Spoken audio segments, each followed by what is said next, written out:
Hello everyone, welcome to class number 21 of the chapter Digital Logic।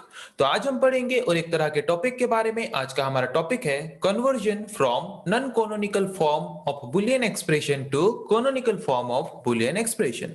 तो last class में हमने discuss किया था बुलियन एक्सप्रेशन के डिफरेंट फॉर्म के बारे में। एक है कोनोनिकल फॉर्म जिसको हम स्टैंडर्ड फॉर्म भी बोलते हैं, और एक है नॉन कोनोनिकल फॉर्म।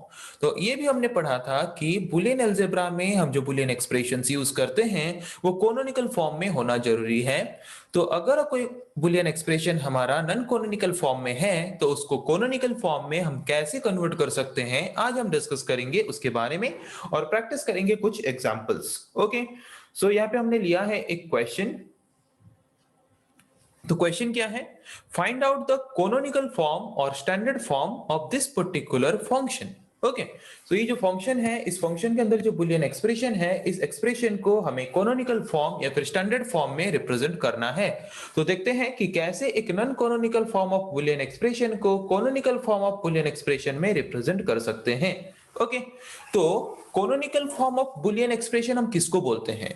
जिस तरह के बुलियन एक्सप्रेशन में सारे टर्म्स में एक पर्टिकुलर फंक्शन में जितने भी वेरिएबल्स हमने यूज किया, सारे वेरिएबल्स अगर प्रेजेंट हैं, चाहे वो ट्रू के फॉर्म में हो या कॉम्प्लीमेंटेड फॉर्म में हो, उस तरह के बुलियन एक्सप्रेशन को हम बोलेंगे canonical form of Boolean expression. Okay, तो यहाँ पे हम देख सकते हैं कि यहाँ पे हमने लिया है 3 वेरिएबल, पर यहाँ पे है 2 वेरिएबल, यहाँ पे 1 वेरिएबल, बट यहाँ पे तीनों ही वेरिएबल है। ओके, तो यहाँ पे जबकि 2 वेरिएबल है और 1 वेरिएबल हमें चाहिए, तो और एक वेरिएबल जबकि हमें यहाँ पे ऐड करना है, तो यहाँ पे मैंने लिया एक वेरिएबल, एक वैल्यू मैंने लिया 1। ओके, तो ये प्रोसेस है। जितना भी वेरिएबल आपका शॉर्टेज है, आप उतना तो 1 ले लो एंड ऑपरेशन के द्वारा। यहाँ पे सिर्फ एक ही वेरिएबल है और 2 वेरिएबल नहीं है, और 2 1 मैंने लिया यहाँ पे। ओके, यहाँ पे तीनों ही वेरिएबल है तो 1 लेने की कोई भी जरूरत नहीं है। तो यहाँ पे 1 मैंने क्यों लिया? क्योंकि हमने बुलियन अलजेब्रा के डिफरेंट लॉज के बारे में पढ़ते वक्त पढ़ा था कि अगर a plus a bar equals to 1, okay, तो जो वेरिएबल यहाँ पे प्रेजेंट नहीं है उस वेरिएबल को यहाँ पे लाने के लिए हमने यूज किया 1 के जगह पे अभी हम रिप्लेस कर सकते हैं a प्लस a बार को। तो यहाँ पे जबकि c प्रेजेंट नहीं है तो यहाँ पे हम लिख सकते हैं c प्लस c बार। यहाँ पे a प्रेजेंट नहीं है, लिख सकते हैं a plus a bar. b भी प्रेजेंट नहीं है, लिख सकते हैं b प्लस b बार। क्यों 1 लिया था मैंने, पता चला? ओके, सारे वेरिएबल्स आ गए। सारे वेरिएबल्स आने के बाद नॉर्मली हम जैसे मल्टीप्लिकेशन करते हैं वैसे ही मल्टीप्लिकेशन करना है। Okay, distributive law, a dash and b and c। Okay, a dash b and c bar. Okay, c dash a, c dash a dash, then c dash a dash b। ये दो terms वही है, ये जो था वही है। c dash a dash b, c dash a, sorry, c dash a b, c dash a b, then c dash a b dash c dash, sorry इसको क्या गया है, c dash a dash b, c dash a dash b, then multiply normally जैसे करते हो वैसे ही करना है। Then c dash a b dash, c dash a b dash, then c dash a dash b dash, c dash a dash b dash, then last में है a b c। Okay, उसके बाद मैंने क्या किया है, हमने ये पढ़ा था कि अगर a प्लस a है तो आउटपुट क्या आएगा, a।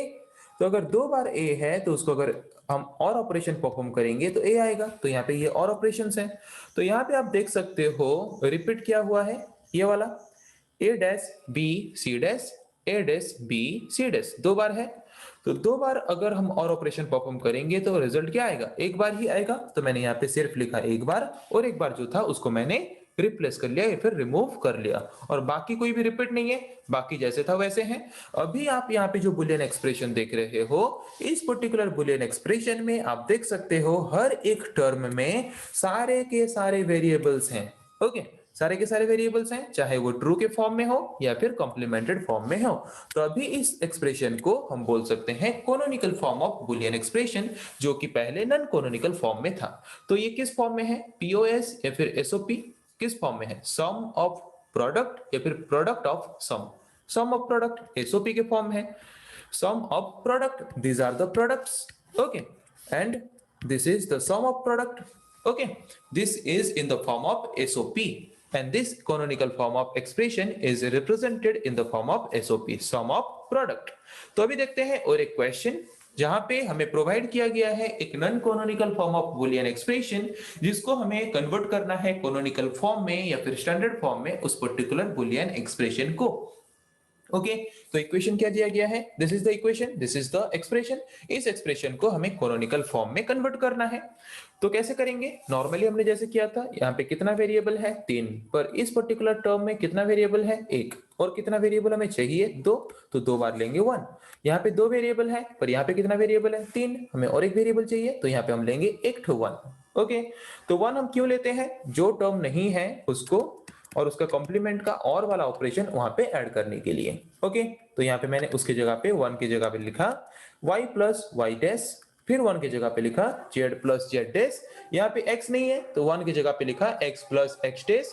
ओके, उसके बाद हम क्या करेंगे? उसके बाद हम नॉर्मली जैसे मल्टीप्लाई करते हैं उस हिसाब से मल्टीप्लाई करेंगे x and y, this is x and y dash, then this is normally z plus Z dash जैसा है। उसके बाद ऑलरेडी यहाँ पे y डैश और z है, तो x को उसके साथ हम एंड ऑपरेशन परफॉर्म करेंगे, x y dash z and this is x dash y dash z। Okay, उसके बाद x y into z, x y z, then x y z dash, then x y dash z, then x y dash z dash, then बाकी जो था वो दोनों को लिख लिया हमने।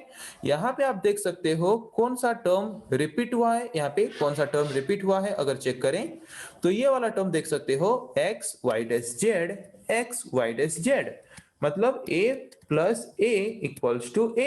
तो यहाँ पे दोनों की जगह पे लिखेंगे सिर्फ एक बार, और बाकी कोई भी टर्म रिपीट नहीं हुआ है। तो नॉर्मली यहाँ पे हमें जो एक्सप्रेशन मिला, इस एक्सप्रेशन को हम बोल सकते हैं canonical form of Boolean expression. ये किस फॉर्म में है? एसओपी या फिर पीओएस, सम ऑफ प्रोडक्ट या फिर product of sum of product के फॉर्म में है।